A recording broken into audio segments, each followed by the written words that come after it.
está en línea, tiene la deferencia de atendernos el analista político Carlos Germano. Carlos Mario, saluda, gracias por atendernos.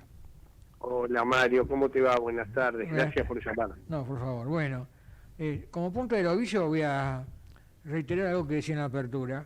Qué curioso, ¿no? Que quienes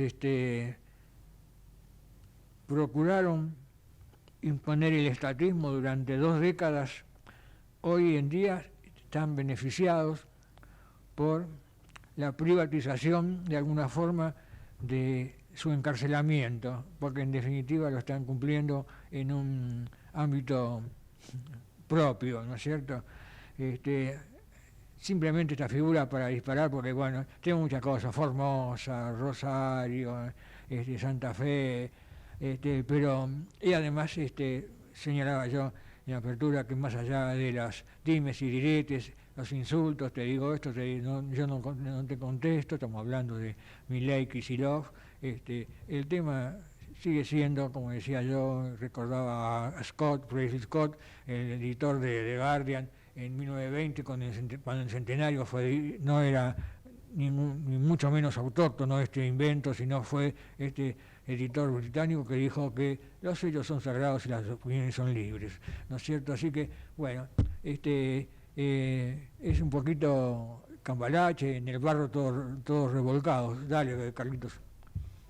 A ver, Mario, yo lo que creo es que lo que se viene marcando desde la primera elección de este año, que fue el 13 de abril, en Santa Fe, casualmente, con elección de constituyentes, yo te diría que hay un patrón central que es la no concurrencia. Ajá.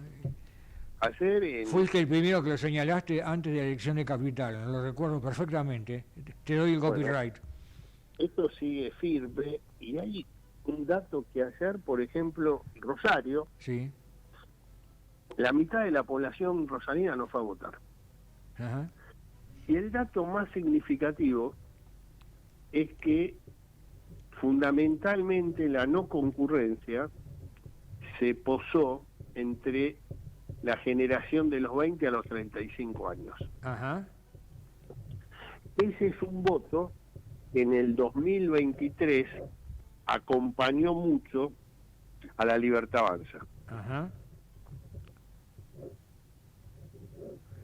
¿Qué quiere decir? ¿Desilusión? Hola. Hola. Hola, hola, hola, hola. Hola, hola, hola, hola. Bueno, vamos a ver. Sí, se cortó. Vamos a ver si lo... Estaba un poquito...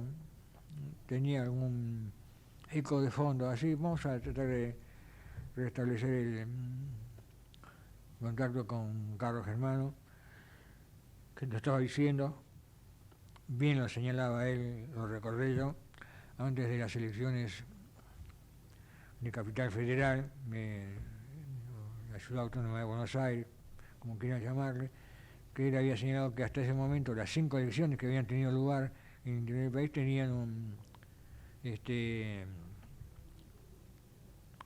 factor en común, que era la baja concurrencia, ¿no es cierto? Y efectivamente esto es lo que sucedió también en estas horas, y la víspera. Carlos, estás ahí, ¿no es cierto? Acá estoy. Bueno, entonces, yo lo que te preguntaba... Decía Mario, Mario, que me parece que es un llamado de atención importante al gobierno nacional. ¿Por qué? Porque indudablemente lo que empieza a verse, y por eso creo que ahí, para empezar a entender por qué está pasando con tanta cantidad de compatriotas que no van a votar en estas 9 elecciones que se produjeron. Y creo que tiene que ver que en las oposiciones, y fundamentalmente en la principal oposición, las caras y las ideas son las que fueron derrotadas en el 2023. No hay ninguna alternativa nueva, por más que por ahí Axel Kicillof quiera aparecer como la renovación del peronismo. Ajá. Pero me parece que lo que está quedando muy, muy sobre superficie es que realmente la construcción política hoy del peronismo tiene más que ver con con la endogamia que mirar a la sociedad, darle respuestas a la sociedad. Y un gobierno nacional donde lo que estoy viendo es que están con un relato muy claro, fundamentalmente superávit fiscal a toda costa, hay que buscar el equilibrio sí o sí, pero digamos a costo de veto, incluso. Sí, a costo de veto, pero aparte hay otro dato, me parece también, Mario, que empiezan a ver que el relato de la motosierra y el equilibrio fiscal empiezan a no alcanzar. Yo creo que muchos sectores de la sociedad lo que no están percibiendo es una alternativa de desarrollo, de un plan, digamos, que pueda generar expectativas nuevas, y me parece que eso no está, digamos, ¿qué hacemos? Y no vamos a votar. Porque, digamos, hay que empezar al menos, ¿no? Si cuando vos ves que el actor protagónico es la no concurrencia, claro, digamos, me parece que hay que empezar a plantear seriamente qué es lo que está pasando. O sea que hay que pasar de la motosierra a espátula y revoque. Sí, pero creo que llega un momento que no alcanza. Vos fijate que sectores, yo por ejemplo veía, con respecto a un tema que me llamó poderosamente la atención, el tema del INTA. En un público general muy afín, todo el sector agrícola o agroindustrial o el campo argentino, digamos, muy en línea con el gobierno nacional.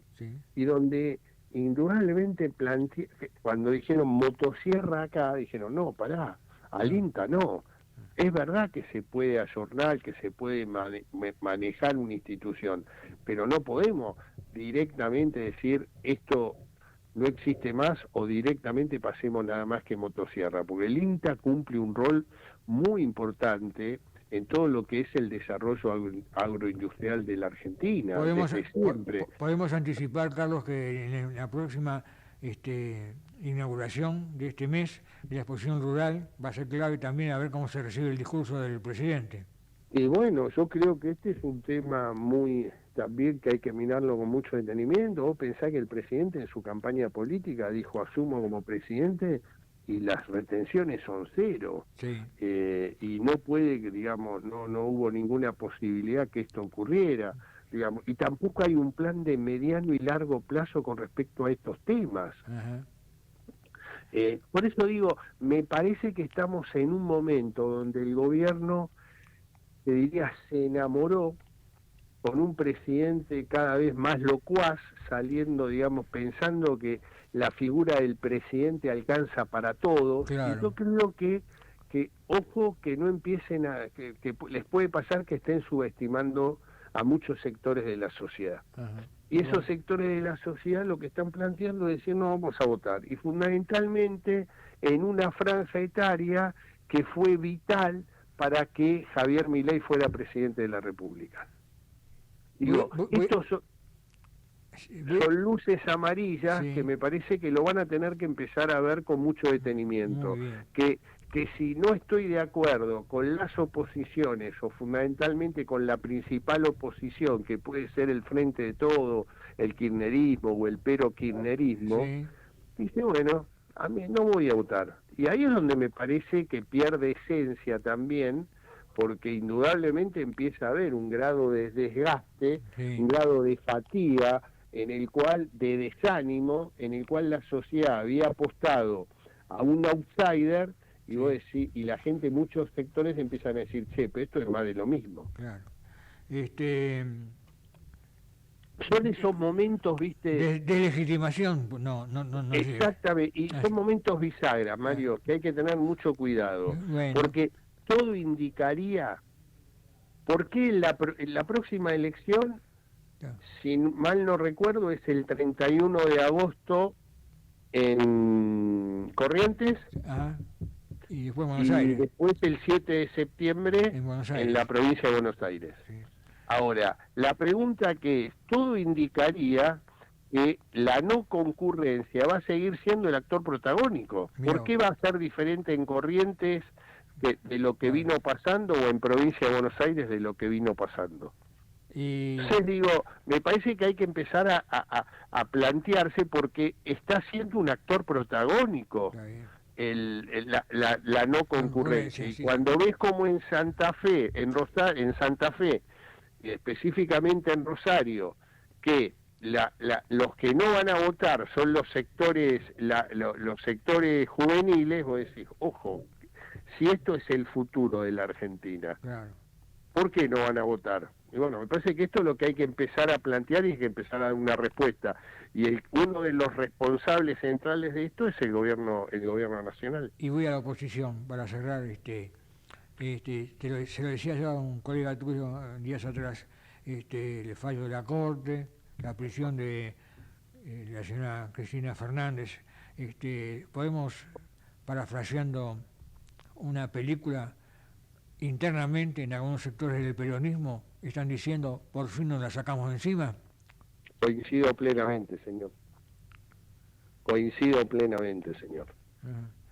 Creo que el peronismo viene en un proceso de renovación, y te digo más, empiezo a tener mis dudas que la renovación sea exitosa si viene de la provincia de Buenos Aires.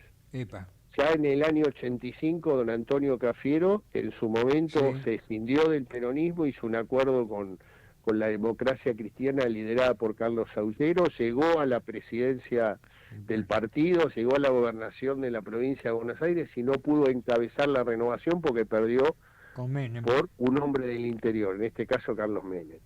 Lo mismo pasó en otro escenario con Eduardo Duhalde, planteando que podía ser también el post-kirchnerismo, y terminó, digamos, donde aparece Néstor Kirchner, y ese post-kirchnerismo lo encabeza alguien que no es de la provincia de Buenos Aires. Y hoy todos los focos están puestos en Axel Kicillof y la posibilidad de iniciar la renovación. Yo te diría empezar a mirar el interior del país. Los Schiaretti, los Zamora.